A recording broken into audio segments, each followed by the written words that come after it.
Good morning to all అండి. ఈరోజు మనం ఈ వీడియోలో ఎండిఎంకి సంబంధించిన వివిధ కమోడిటీస్ అంటే rice, lintels, vegetables, oil, salt and Pope items, అలాగే గ్యాస్, ఎగ్, చిక్కీ, రాగి and jaggery quantities school wise అలాగే చైల్డ్ వైజ్ ఎంతెంత ఉపయోగించాలి అనేటువంటి విషయాలను ఒకసారి తెలుసుకుందాం.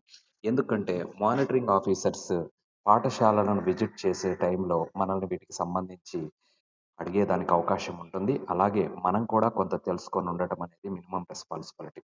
ఇప్పుడు ఈ సమాచారం అంతా ఈ ఒక్క చిన్న స్క్రీన్ షాట్ లో మనకు చాలా క్లియర్ గా పొందుపరచబడింది. ఇది గమనిద్దాం ఒకసారి. First name of the item, name of the school, first primary school, next high school. So rice చూసామంటే ఒక్కసారి రైస్ ప్రైమరీ స్కూల్ చైల్డ్కి 100 గ్రాములు, హై స్కూల్ చైల్డ్కి 150 గ్రామ్స్. నెక్స్ట్ పప్పులు చూసామంటే ప్రైమరీ స్కూల్కి 20 గ్రామ్స్, హై స్కూల్కి 30 గ్రామ్స్. అలాగే వెజిటబుల్స్ చూసామంటే ప్రైమరీ స్కూల్ ఒక్కొక్క పిల్లగాడికి 50 గ్రామ్స్, అలాగే హై స్కూల్కి 75 గ్రామ్స్. ఆయిల్ విషయానికి వస్తే ప్రైమరీ స్కూల్కి ప్రతి పిల్లగాడికి 5 గ్రామ్స్, హై స్కూల్కి అయితే 7.5 గ్రామ్స్.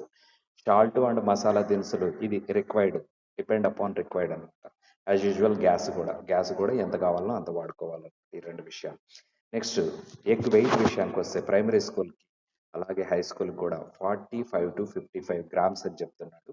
ఇవి నాట్ లెస్ దెన్ 50 గ్రామ్స్ అండి. ఎందుకంటే ఎండిఎం రిసిప్ట్ ఇచ్చేటప్పుడు, మనం ఎండిఎంలో ఎగ్ రిసిప్ట్ ఇచ్చేటప్పుడు 1500 కంటే ట్రే వెయిట్ తక్కువ ఇచ్చినామంటే తీసుకోరు. అంటే egg not less than 50 grams అనమాట. ఓకే, నెక్స్ట్ చిక్కీ వెయిట్ విషయానికి వస్తే 25 గ్రామ్స్ ఉండాలి.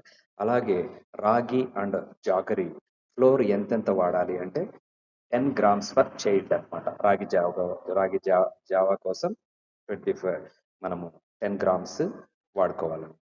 సో ఈ ఒక్క స్క్రీన్ షాట్ మన దగ్గర ఉన్నది అంటే దీనికి సంబంధించినటువంటి సమాచారం అంతా మన దగ్గర ఉంటుంది. థ్యాంక్ యూ ఆల్ అండి.